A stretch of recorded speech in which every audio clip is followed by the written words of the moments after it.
Alhamdulillah, bismillah, la haula wala quwwata illa billah, syada la ilaha illallah wa la syarika lah, wa asyhadu anna Muhammadan rasulullah amma ba'd. Iwan fillah, sebagaimana kita ketahui bahwa di dunia Islam terbagi pada dua madhab besar, yaitu madhab Sunni dan madhab Syiah. Madhab Sunni dan madhab Syiah. Jadi pada keseluruhannya, mau aliran Asy'ariyah, Maturidiyah, Qadariyah, Mu'tazilah itu dianggap madhab Sunni itu secara umum. Kemudian secara khusus banyak klaim mengenai Ahlus Sunnah wal Jamaah. Tapi kita berpegang pada hadis yang namanya Ahlus Sunnah wal Jamaah adalah ma'ana alaihi wa ashabi. Apa yang berpegang teguh pada sunnah Rasulullah dan para sahabat yang mahdiyin rasyidin, khulafaur rasyidin. Nah, Syiah berbeda. Jadi perbedaan dengan Syiah baik dari pangkal pokok yaitu akidah maupun dalam masalah ibadah. Dalam masalah ibadah seperti bab saum. Bab saum terjadi perbedaan yang mendasar. Ada yang perbedaan tidak mendasar dalam arti fikih, tapi ada yang terasa menonjol perbedaan di antara Sunni dan Syiah, sehingga bahkan berbeda dengan seluruh madhab fikih yang ada. Nah, perbedaannya yang menonjol diantaranya adalah waktu berbuka saum. Kalau Ahlus-Sunnah, sebagaimana Rasulullah SAW bersabda, manusia senantiasa pada fitrah, pada kebaikan sepanjang mereka tidak mengakhirkan maghrib atau menyegerakan fitrah. Ma'ajjalul fitrah, sepanjang mereka mendahulukan berbuka. Dan waktu maghrib bagi Ahlus-Sunnah adalah dia waktu adzan maghrib itu, sebagaimana jadwal-jadwal di kita. Hisab-hisab yang ada di kita adalah itu waktu berbuka puasa. Tetapi Syiah mempunyai pandangan tersendiri bahwa sampai gelap mereka berdalil dengan summa atimus siyama ilal layl. Nah, layl di sana adalah ketika matahari sudah betul-betul tenggelam dan keadaan gelap, sehingga mereka menambah antara 10 sampai 15 menit itu dalam berbuka puasa. Kalau kita begitu adzan bersegera, mereka tidak akan bersegera. Dan yang fikih sepakat di antara mereka yang memang kita sangat berbeda ini semua dengan Ahlus Sunnah, yaitu mereka berpendirian barang siapa yang safar atau sakit maka tidak boleh, tidak wajib, tidak boleh berpuasa. Jadi dengan ayat pamangkana minkum maridun aw ala safarin fa'iddatun min ayyamin ukhra, Syiah memahami bagi yang safar dan sakit maka ma'alaihil qada, dia harus qada. Jadi tidak boleh.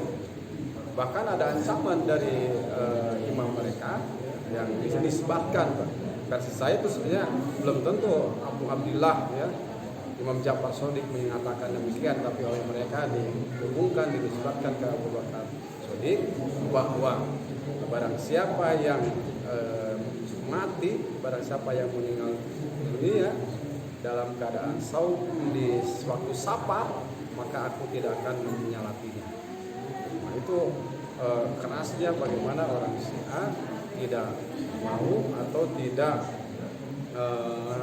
melaksanakan puasa pada waktu safar. Ada lagi yang berbeda, yaitu kalau Ahlus Sunnah ketika junub malam hari kemudian menjelang subuh bahkan sholat subuh ya, adzan subuh masih junub, maka Ahlus Sunnah pandangan itu tidak apa-apa sesuai dengan hadis riwayat Muslim.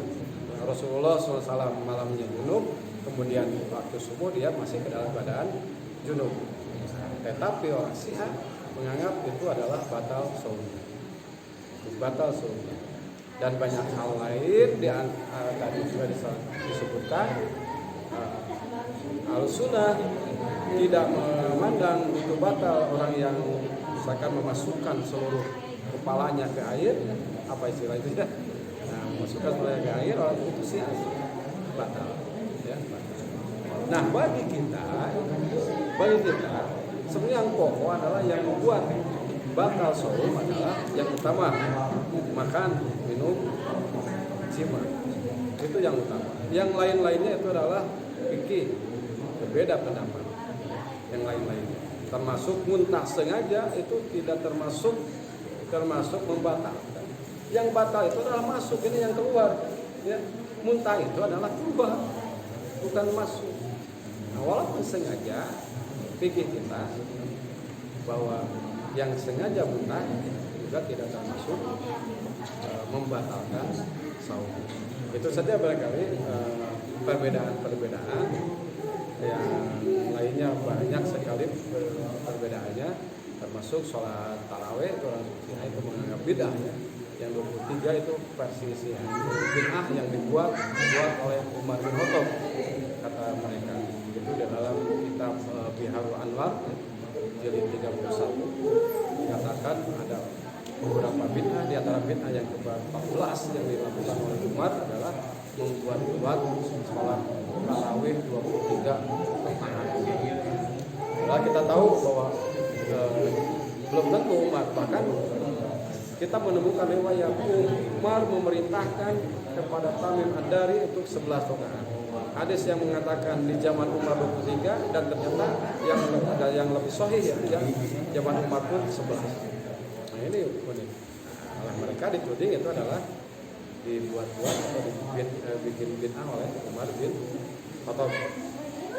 Tapi mereka anehnya melakukan sholat di rumahnya lebih dari 23, bahkan ada yang 100 sampai 1000 rakaat. Itu lebih dibuat-buat lagi ya.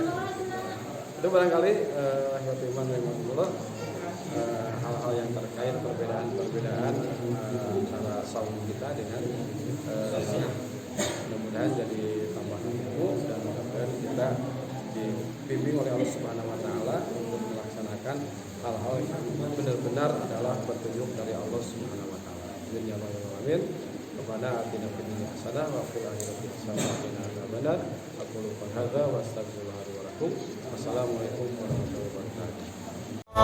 Marhaban ya